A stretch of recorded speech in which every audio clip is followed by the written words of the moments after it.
Pasteur Denis Lézy. Pasteur Denis Lézy.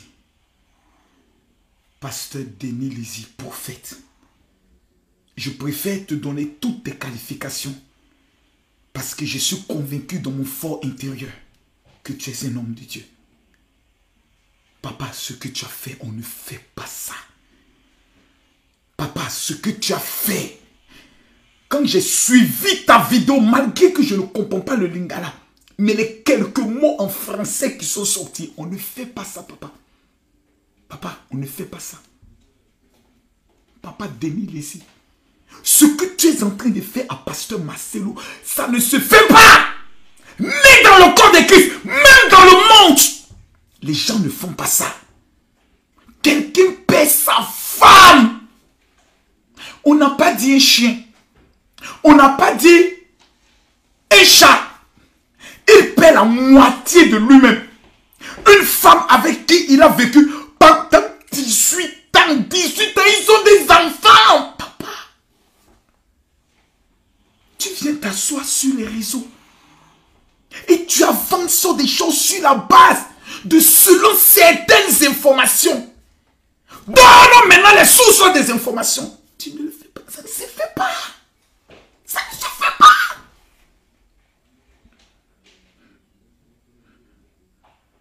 Ça dit, je tombe de nu.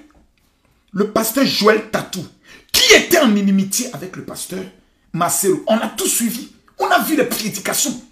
Contre les prédications visées, les clashs dans les prédications. On les a vus. Mais autour d'un cadavre, nous tous on s'unit. Et à l'unanimité, on baisse la tête pour la mémoire du défunt. Denis Lézy, le pasteur Moïse Mbillé, après avoir rempli le stade de Mati, a arrêté sa tournée et rentière. Allez voir son frère. Parce que autour d'un cadavre, on ne retient que le positif. Pasteur Denis, pasteur, c'est pas toi qui vas venir t'asseoir, venir donner des rumeurs. Oh non, selon les informations, oui, selon les indiscrétions, oui, ce n'est pas la première fois, oui, pasteur, ça ne fait pas venir de toi. Non! Non! Parce que ce que tu dis est grave. Parce que tu ne donnes aucun fait. Moi, je connais des femmes qui ont eu des enfants. Leur ventre est plat. Parce qu'elles utilisent ce qu'on appelle des gaines. Certaines utilisent le thé. Et leur ventre est totalement plat. Ce que tu fais est méchant. Parce que tu es en train de vouloir détruire le ministère complet. Et détruire l'église du pasteur Maurice Marcelo. Pourquoi je le dis? Parce que avancer une telle rumeur, ce qui n'est pas vrai. Parce que certaines femmes dont leurs enfants sont liés aux enfants du pasteur Marcelo, on parlait d'une théorie, je crois, au niveau du cou. Que c'est cette opération qu'elle est allée faire. Mais comme on a entendu Turquie, automatiquement, il faut lier la Turquie au BBL afin qu'on puisse faire un rapprochement, prendre les photos de la dame, montrer sa forme qui est bien taillée pour dire une femme qui a 4 enfants ne peut pas avoir une telle forme. C'est dangereux. C'est très méchant. Et c'est même encore dangereux de le faire. Et quand je vois des pages, Mamana Congo, Mamana ceci, Mamana ceci, qui sont en train d'alimenter ces rumeurs. L'objectif c'est quoi? Dites-moi. Chaque être humain dispose de son corps comme il le veut. Tu peux épouser même une femme. La femme te dit, papa, je m'en vais faire telle chose. Tu dis, je ne suis pas d'accord. Elle te dit, je m'en vais le faire. Tu vas aller faire quoi? Moi, regarde mes cheveux. C'est la calvitie. Je suis allé en Tunisie. Fais le laser, mes cheveux ont commencé à pousser un peu. Même toi, pasteur Denis Lézy, quand on regarde ton visage, tu as fait le BBL. Avec le ginseng pour éclaircir la peau. C'est vrai que ça n'a pas totalement pris partout. Mais au moins tu as fait le BBL. Tu as éclairci la peau, tu as changé ton teint. Qui sont sommes-nous, nous? Un, pour répandre le mensonge. On appelle ça des propos calomnieux. Et encore, c'est de la médisance. Tu es un papa que j'aime. Mais dans cette histoire de mort, je ne peux pas accepter. Toi, on s'est parlé. On devait se voir à Paris. Mais je ne peux jamais accepter ce que tu as fait. C'est méchant de ta part. Il faut que quelqu'un puisse te le dire. Parce que moi, j'ai perdu ma femme. Et ce que tu es en train de faire, on me l'a fait. Venez alimenter des rumeurs, selon des indiscrétions, selon des... Et qui l'a fait? Des pasteurs. Des pasteurs même sont venus pour dire, Dieu m'a révélé que Marco soit battu sa femme, qui venait de subir une opération, d'une hernie de la ligne blanche. Je ne peux pas l'accepter. Ce que tu es en train de faire est méchant. C'est la sorcellerie même. Ça, c'est la sorcellerie. Ça, c'est la sorcellerie. Parce que Patrick Denis le dit. Ce que tu es en train de faire, c'est la sorcellerie. Parce que quelqu'un faible, il paie sa femme. Et toi, tu dis, voici l'opportunité. Il doit venir nous expliquer et expliquer à l'église de quoi, qu'est-ce qui s'est réellement passé. C'est ton problème. Quelqu'un est mort, que ce soit par opération, que ce soit par noyade, que ce soit par asphyxie, que ce soit par crise cardiaque. Ton problème est où? Quand on viendra t'expliquer, tu vas ressusciter la personne. Tu vas donner ta contribution pour l'enterrement.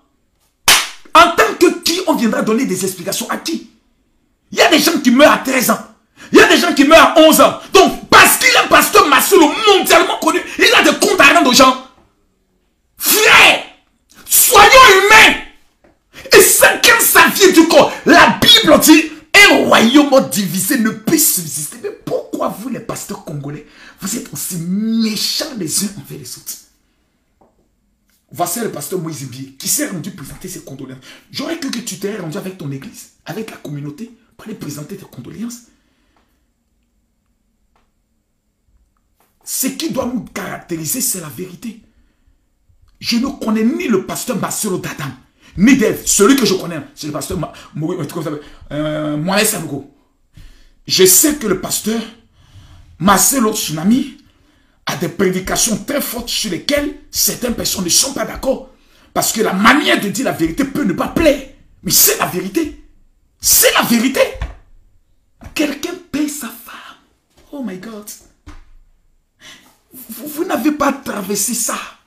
C'est pour ça que vous vous en foutez. Vous dites voici une opportunité. Non, non, pasteur. Ce que tu as fait est grave, grave. Et je prie Dieu que tu aies le courage et l'humilité d'aller présenter tes excuses. Parce que ce que tu as fait est grave et passif même de poursuite judiciaire. Parce que tu t'attaques. Je me pose de savoir si le Congo est vraiment dirigé. Parce qu'en Côte d'Ivoire, tu commets de tels actes qu'on te prend. Moi, ceux qui m'ont attaqué n'étaient pas à Abidjan. Tu commets un tel acte en Côte d'Ivoire, le lendemain, on te prend. C'est une atteinte à la mémoire même d'un défunt. Quelqu'un me dit, tu te permets de venir répandre des rumeurs. Quelqu'un me dit, mais si ce qu'il dit est vrai, même si par miracle, ce qu'il dit est vrai, notre problème, il est où? Il est où? Chaque être humain dispose de son corps comme il le veut. Ah! Les femmes qui mettent le produit pour clécir. Mais il y en a parmi les pasteurs, il y a des pasteurs qui se cassent. Exemple, pasteur Denis Lessé. Il change la couleur de sa peau. Nous sommes qui pour venir nous asseoir, critiquer et juger. À qui appartient le jugement? À qui on doit rendre compte? Aux hommes ou à Dieu? Soyons sérieux. Soyons sérieux. Le dimanche, on attend de tous les Congolais d'être au stade pour aller rendre hommage à cette femme-là. On retient d'elle. C'était une servante de Dieu. Elle s'est rendue en Turquie pour ses vacances. Selon les informations émanant de ses enfants, elle a voulu faire au niveau de son cou une théorie qui, quand tu as plusieurs enfants, ça enfle. Malheureusement, soit c'est ça, soit c'est pas une crise cardiaque, peu importe. Mais ce que nous savons, c'est que le communiqué nous dit par une crise cardiaque. Le reste, on ferme nos gueules. On veut aujourd'hui utiliser ce prétexte parce que j'aimerais que chaque chrétien comprenne, surtout les chrétiens de l'église du pasteur Marcelo qui comprennent, ce n'est pas le pasteur Marcelo qui est visé, non, c'est vous qu'on vise. C'est pour ça, le seul chrétien qui va abandonner son père spirituel et le trahir est maudit pour le restant de ses jours. Parce que quand vous étiez dans les moments les plus difficiles, dans les pleurs, Le pasteur Marcelo a toujours été avec vous. Il était auprès de vous. Il vous a soutenu, il vous a prêché, il vous a élevé. Là, il a besoin de vous. Pasteur Denis Lessi, je te donne un conseil. Arrête. Sinon, tu vas te faire frapper dans les rues sans que tu te rendes compte par les fidèles du pasteur Marcelo. Et ça ne va pas aller quelque part. Parce que tu es en train de salir la mémoire de leur mère. Ils ne vont pas te laisser faire ça. Ça, je te le dis. Parce que les histoires de mort, là, on ne joue pas avec. Les histoires de mort, on ne joue pas avec. Moi, ceux qui ont parlé de ma femme, 4 sont morts parmi eux, par le monde spirituel. Mais si certains, je les récupère dans la vraie vie, je n'allais pas les faire cadeau. Je vais te dire une chose. Le départ de Maman Blanche est une douleur pour le monde entier, pour le monde chrétien. Mais le prophète Mohamed Sanogo a dit quelque chose, parce que je le pense au ministère prophétique, que ce départ est vu comme un malheur. Mais Dieu va utiliser ce départ comme une sémence d'un réveil, d'une unité. On a vu les leaders qui ne se parlaient pas commencer à se parler. Le seul qui s'est mis à l'écart, c'est le pasteur Denis Lessi. Il faut qu'il rentre dans la République. Le pasteur Denis Lessi doit rentrer dans l'église. Parce que là, il est hors de l'église. Et je vais vous dire, faire une confession. Pasteur Marcelo, lorsque vous allez voir cette vidéo, je sais que je ne réponds pas aux critères de l'enseignement biblique que vous donnez à cause de mes attitudes sur les réseaux. Mais votre femme a sauvé ma vie. Je le dis avec beaucoup d'humilité. Quand j'ai appris le départ de cette femme, tout le traumatisme du départ de ma femme a commencé à me hanter pendant toute une journée. Vous savez, quand quelqu'un est mort, on lui fait ce qu'on appelle un électrochoc. Quand son cœur ne bat plus, on fait des décharges électriques. Des décharges électriques. Et son cœur commence à rebattre. Mon cœur s'était arrêté depuis 4 ans, quand j'ai perdu ma femme. Je suis devenu un monstre, un homme agressif. Un homme sur les réseaux qui s'en fout de ce qu'on peut penser, mais qui avait toujours la grâce de Dieu sur sa vie. Qui aimait toujours Jésus. Mais quand la nouvelle du départ de votre femme, pratiquement dans les mêmes conditions, 4 enfants comme ma femme, ça a été pour moi comme un électrochoc. Et tout cet homme ancien, ce voyou, ce délinquant sur les réseaux, ce barbare, l'homme qui s'en fout, qui colle le buzz, c'est comme si je m'assois et puis je le recherche, je ne le retrouve plus. Votre femme a sauvé ma vie. Il y a des milliers de personnes qui, par le départ de cette femme, ont commencé à se réconcilier avec le Seigneur. Pour dire, ce départ nous amène à comprendre que la fin de toute chose est proche pour chacun d'entre nous. Votre femme a sauvé ma vie. C'est vrai que c'est difficile.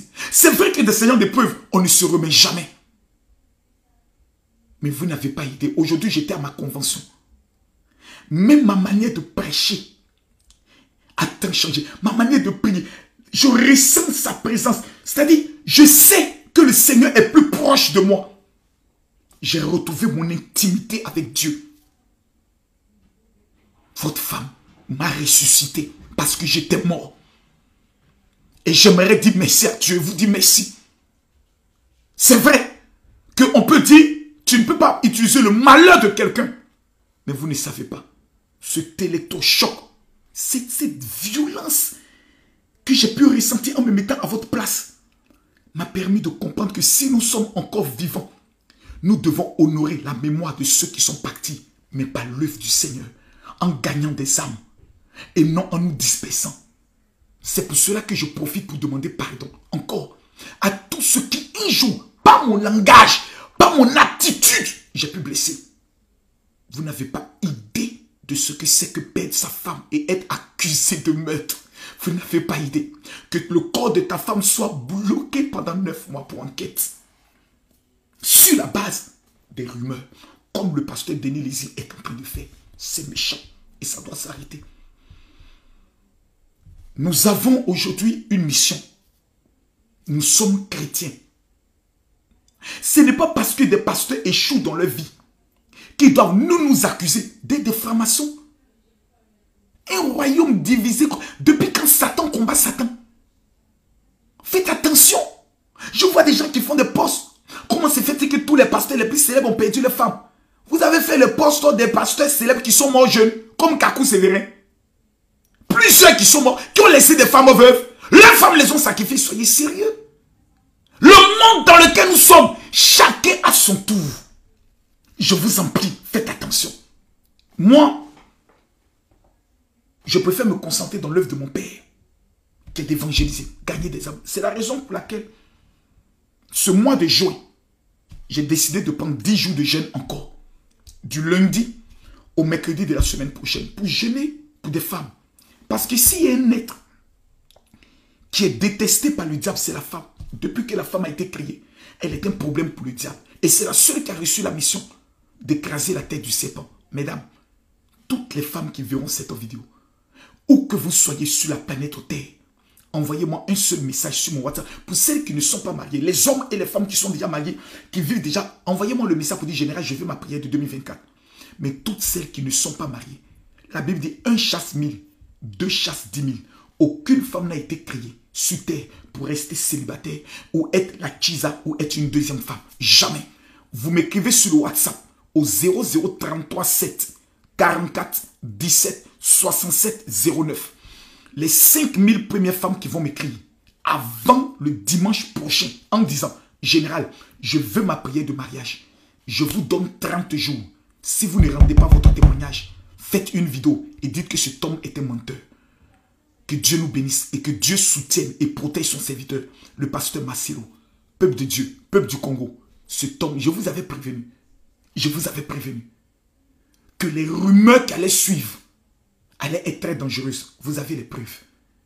Maintenant, ce qu'ils veulent, c'est qu'on puisse bloquer le corps de la femme. Pour qu'on puisse dire, on va faire une autopsie pour savoir véritablement. C'est leur objectif. Pour qu'on profane le corps de cette femme. Le corps de ma femme a été dépecé. Mes enfants ont été traumatisés à vie. J'aimerais demander aux uns et aux autres de fermer leur bouche et de gêner et de prier. La Bible dit, pleurez avec ceux qui pleurent. La Bible n'a jamais dit polémiquer, répandez des rumeurs, cherchez à savoir pourquoi. La Bible dit pleurer. Donc de grâce, dimanche, on va aller pleurer. Lundi, on va aller enterrer notre maman. Que Dieu nous bénisse. Shalom. Si vous voulez aller au Canada, si vous connaissez quelqu'un qui veut aller s'installer au Canada, si vous avez des élèves ou des enfants que vous souhaitez envoyer au Canada dans le but d'étudier, et si vous-même, un jour, vous souhaitez aller en vacances au Canada, écoutez-moi très bien. Dans cette histoire d'aller au Canada, beaucoup de réseaux mafieux se sont mis en place dans le but d'arnaquer, escroquer et détruire la vie de plusieurs personnes. J'ai pu aider un couple qui est venu me voir en tant que pasteur, qui me dit, mon général, nous avons un problème et nous souhaitons que vous priez pour nous. Cela fait exactement 5 ans que nous avons remis, 4 ans je crois, nous avons remis de l'argent à une agence et jusqu'à ce jour, nous n'avons aucun résultat, ni positif, ni négatif. Selon les enquêtes que nous avons menées, nous avons découvert que nous avons été escroqués et nous avons porté plainte. Nous voulons que vous priez afin que cette agence puisse nous rembourser un jour.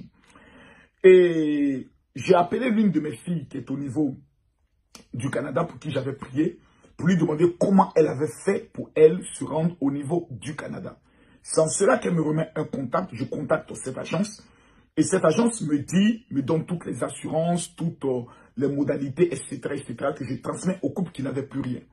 On signe un deal, je les aide à aller au Canada. Et plus tard, eux, ils prendront le soin de me rembourser, ce que je ne ferai plus.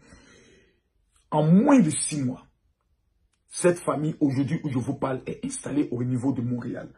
Et quand c'est bon, mon rôle à moi est de vous partager le contact qui a permis à ce couple de pouvoir immigrer au niveau du Canada afin que vous ne puissiez pas vous faire arnaquer et que vous soyez dans le meilleur réseau pour le traitement de votre dossier. Le numéro sur lequel vous allez envoyer votre message pour dire « Je veux aller au Canada ». Si vous rêvez, vous êtes au Burkina, vous êtes au Mali, en Côte d'Ivoire, peu importe, au niveau du Congo, au Cameroun, contactez ce numéro qui est le 001 581 481 81 10. Je reprends. 001 581 481 81 10. Vous prenez le soin de leur envoyer un message maintenant. Ils prendront le soin de vous suivre, de votre procédure, que ce soit pour les études et autres. Et je peux vous garantir une seule chose, votre dossier sera correctement traité par des professionnels qui ont plus de 13 à 18, plutôt près de 18 agences installées dans le monde. Que Dieu vous bénisse. Contactez-les maintenant. Shalom.